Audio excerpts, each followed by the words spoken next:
జిల్లా Jawahar Nagar municipal corporation పరిధిలో భారత రాష్ట్ర సమితి పార్టీ 25 సంవత్సరాలు పూర్తి చేసుకున్న సందర్భంగా ఈ నెల 27వ తేదీన వరంగల్లో జరగనున్న రజతోత్సవ సభలో పెద్ద సంఖ్యలో పాల్గొనాలని, సభని విజయవంతం చేయాలని మేడ్చల్ ఎమ్మెల్యే మల్లారెడ్డి కొనియాడారు. ఎమ్మెల్యే చామకూర మల్లారెడ్డి జవహర్ నగర్లో పర్యటించి చలో వరంగల్ పోస్టర్ని ఆవిష్కరించి గడప గడపకి వెళ్లి వరంగల్లో జరిగే రజతోత్సవ సభలో పాల్గొనాలని ఆహ్వాన పత్రిక అందజేశారు. ఈ కార్యక్రమంలో బీఆర్ఎస్ పార్టీ అధ్యక్షులు కొండల్ ముదిరాజ్, మాజీ మేయర్ మేకల కావ్య, మాజీ కార్పొరేటర్లు, కోఆప్షన్ సభ్యులు, బీఆర్ఎస్ పార్టీ నాయకులు, కార్యకర్తలు తదితరులు పాల్గొన్నారు. అనౌన్స్మెంట్ చేసిండు.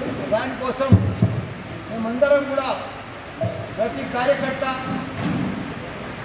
ప్రతి మాజీ మేయర్ కానీ, పార్టీ ప్రెసిడెంట్ కానీ, మాజీ కార్పొరేటర్లు కానీ, మాజీ ఎంపీటీసీలు కానీ, సర్పంచులు కానీ, స్థానిక సీనియర్ నాయకులు కానీ, ఉద్యమకారులు కానీ ప్రతి ఒక్కరు కూడా ఇంటింటికి బొట్టు పెట్టి మనమందరం కూడా, ఎందుకంటే ఈ 15 ఏళ్ల ప్రభుత్వం మనం చూసినాం, వాళ్ళు ఆశ పెట్టి ప్రజలకు వమ్ము చేసి నమ్మకంతో ఏదో మాటలు చెప్పి, మాయ మాటలు చెప్పి వాళ్ళు కాంగ్రెస్ ప్రభుత్వంలోకి వచ్చింది. వచ్చినప్పటి సంది కాంగ్రెస్ వచ్చిన సంది అతను దానికి నీళ్ళు ఉండలేవు, పంటలకు సాగునీరు లేదు, సరిగ్గా కరెంటు లేదు, ఎక్కడ కూడా హరితారం లేదు, ప్రజలకు ఏడ సుఖం లేదు, ఏడ నిమ్మడం లేదు, పైసలు పుట్టలేదు, రియల్ ఎస్టేట్ అసలే లేదు. మొత్తం ఎంత కరోనా కంటే కూడా అధ్వానమైంది. 2 ఏళ్ళు కరోనా వచ్చినప్పుడు కూడా ఇంత అధ్వానం ఎప్పుడు కాలేదు. ఈ కాంగ్రెస్ వచ్చినంత మొత్తం దరిద్రమైపోయింది. రాష్ట్రమంతా ఎక్కడ కూడా ప్రజలు సుఖం అనేది లేనే లేదు, అసలు పైసలు లేనే లేదు. బంగారం ఒక డిమాండ్ తప్ప ఏ దాని డిమాండ్ లేదు. ఎందుకంటే రియల్ ఎస్టేట్ ఇవన్నీ పడిపోతున్నాయి కాబట్టి ఎవరికి భరోసా లేదు.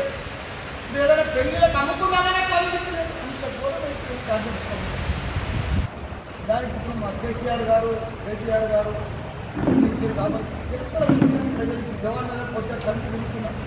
ఇంటింటికి బొట్టు పెట్టి మీరు 27వ తారీఖు రావాలమ్మా అంటే తప్పకుండా వస్తాం, మేము వాలంటీర్కి వస్తాం, మాకు మళ్ళీ కేసీఆరే కావాలి, మళ్ళీ మాకు కేటీఆర్ ప్రభుత్వమే కావాలి. వాళ్ళు ఉన్నప్పుడే మా జవహర్ నగర్ అంతా డెవలప్ అయింది. మాకు తాగునీరు ఇచ్చిండు, మాకంతా కూడా కరెంట్ ఇచ్చిండు, ఇంటింటికి నల్ల నీళ్ళు ఇచ్చిండు, మాకంతా కూడా 58, 59 జీవోలు తెచ్చిండు, మాకు పెద్ద రిజర్వాయర్ కట్టించిండు, మాకు అన్నీ కూడా రోడ్లు వేపించిండు. డంపింగ్ అప్పుడు వాసన లేకుండా చేసిండు.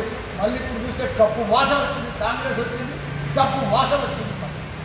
జవహర్ నగర్ అంతా పోయి చూసినా మా గుట్టకెళ్ళి కొత్త తయారైంది. అప్పుడు కొత్త చెత్తగుండి కొత్త తయారైంది. అప్పుడు ఉన్నప్పుడు వాడు కంట్రోల్ ఉండేది. మేము మన టీఆర్ఎస్ ఉన్నప్పుడు ఇప్పుడు కంట్రోల్ లేదు, ఏం లేదు, భయం లేదు, బతు లేదు. ప్రజలకంతా వాసన వస్తుంది. డబ్బులు వేసిపోయింది మొత్తం జవహర్ నగర్.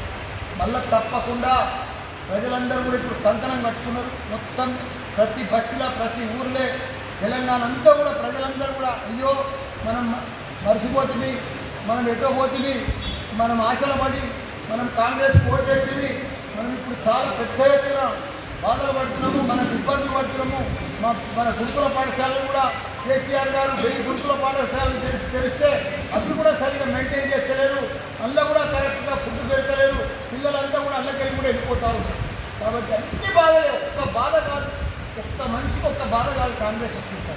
కాబట్టి తప్పకుండా మళ్ళీ కేసీఆర్ రావాలి. మేమంతా కూడా చెలో వరంగల్ అని చెప్పి కంకణం కట్టుకొని ప్రతి ఇంట్లోకెళ్ళి కూడా తయారయ్యి, వీధికి వెళ్ళి, బస్తీకి వెళ్ళి, ఖాళీలకు వెళ్ళి ప్రతి ఒక్కరు కూడా తయారయ్యి పెద్ద ఎత్తున వస్తున్నారు. మాకు ఇక్కడి నుంచే ఇప్పుడు ఇలా ప్రచారం అందరికీ బొట్టు పెట్టే కార్యక్రమంలో, పిలుపు కార్యక్రమంలో పిలిచినాం. ఇంటింటికి పోయి చాలా మంచి ఆదరణ వచ్చింది.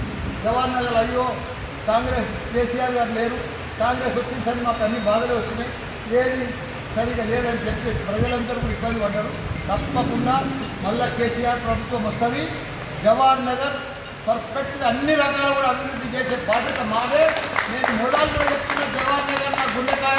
ఇప్పుడు కూడా చెప్తున్నా, రేపు కూడా చెప్తున్నా, నేను పదవిలో ఉన్నా లేకున్నా జవహర్ నగర్కి ఎప్పుడు అభివృద్ధి చేస్తా, ఎప్పుడు దాన్ని హెల్ప్ చేస్తా. దానికి అన్ని కూడా గుళ్ళు కానీ, ఇంకా రోడ్లు కానీ ఇవన్నీ కూడా నేను చేసే బాధ్యత నాదే. నేను ఇప్పుడు కూడా ఎమ్మెల్యే, తప్పకుండా ఇవన్నీ కూడా అభివృద్ధి చేస్తా. జవహర్ నగర్ తప్పకుండా ఒక మోడల్ సిటీ తయారు చేస్తాను కూడా అందరికీ కూడా మనవి చేస్తున్నా. రాబోయే రోజులలో తప్పకుండా మన టీఆర్ఎస్ ప్రభుత్వం వస్తుంది. ఒక 3 ఏళ్ళు ఓపిక పడితే తప్పకుండా మన ప్రభుత్వం మళ్ళీ మనకు వస్తుంది. టీఆర్ఎస్ ప్రభుత్వం మన కేసీఆర్ మళ్ళీ మనకు సీఎం అవుతాడు. అందరికీ కూడా ధన్యవాదాలు. జై తెలంగాణ.